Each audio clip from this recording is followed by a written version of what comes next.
I'm Dr Nathaniel Swain. I'm a teacher and instructional coach, and I work with schools around the country on their instructional practice, particularly in the area of literacy. I also have the great pleasure of working with the ELSA team as a literacy and instructional expert.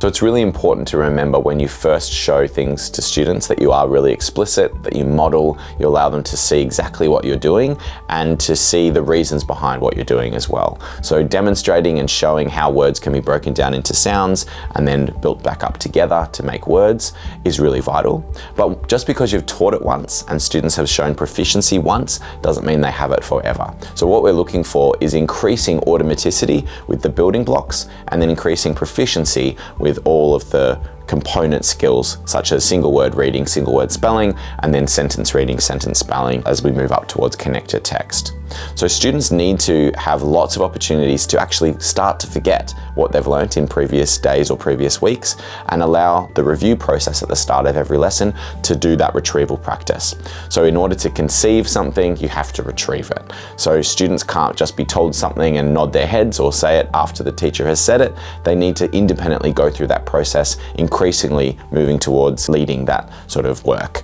So the review at the start of each lesson, the review at the end of each week, and the review weeks that are built into ELSA give students lots of chances to start to forget things, but then retrieve them in order to strengthen those connections. And that's how you can tell the difference between a spelling program which is set and forget, where you learn the spelling words each week and never see them again, versus those that are continually building back and interleaving upon itself, which allows students to not just be proficient with this week's words, but be proficient with all the patterns, all the conventions that have been covered in the sequence so far. In a daily lesson, what I love about ELSA is it starts with the retrieval practice at the start of the lesson, reviewing the sounds, reviewing how those sounds are put together into words, and then by the end of the lesson, there's a chance to review everything that's been taught in that lesson as well, which includes the harder to read and spell words, the irregular words that are tricky or that need an explanation because they don't follow the rules. So students need lots of time, lots of opportunities to practice, and not just always being given the answer, being given the opportunity to see if they can find the answer, if they can get the word right or find at least some or all of the sounds in a word, so that they can do more and more of these processes by themselves. It's really important that there is daily practice, and most of your lesson actually is building upon previous lessons. Yes, there is new content, but how ELSA is structured is that that new content is always built sequentially in a scaffolded way upon previous content, which allows us in the long term to go faster because students don't forget as much and students don't have big gaps in their learning because it's not set and forget, it's constantly reviewing and constantly going back over that previous content. When you have an ambitious scope and sequence, the way that ELSA does, you have to introduce quite a number of sounds or quite a number of patterns. To ensure that students do have opportunities to pause and to consolidate, there are built-in review weeks that allow students to just show their proficiency, clarify misconceptions, and also demonstrate correct usage of different rules or conventions in a week of lessons. And so in those weeks, no new content is introduced, but students are given lots of opportunities to go back and to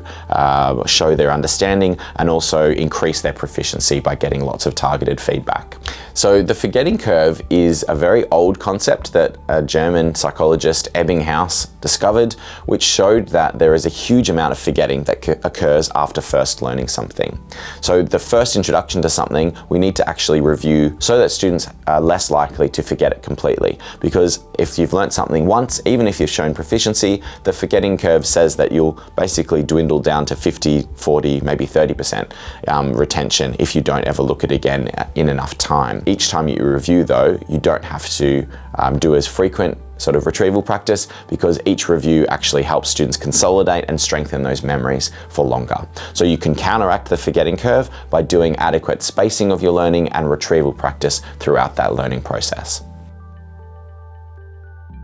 One of the things that ELSA Year 2 does is introduces just the right amount of patterns or just the right amount of morphemes so that students are spelling proficiently, getting that adequate challenge, but not leaving too many gaps in their learning. So by giving lots of chances for review, review at the end of each lesson, review at the end of each week, and review weeks as well that stand alone to consolidate, this sequence allows your students to ensure that there aren't huge forgetting gaps that occur, and that also don't just intensively work on a pattern and then never come back to it, because that intensive practice is much less effective than spaced or interleaved practice, and we want students to flexibly apply these spelling strategies or spelling knowledge rather than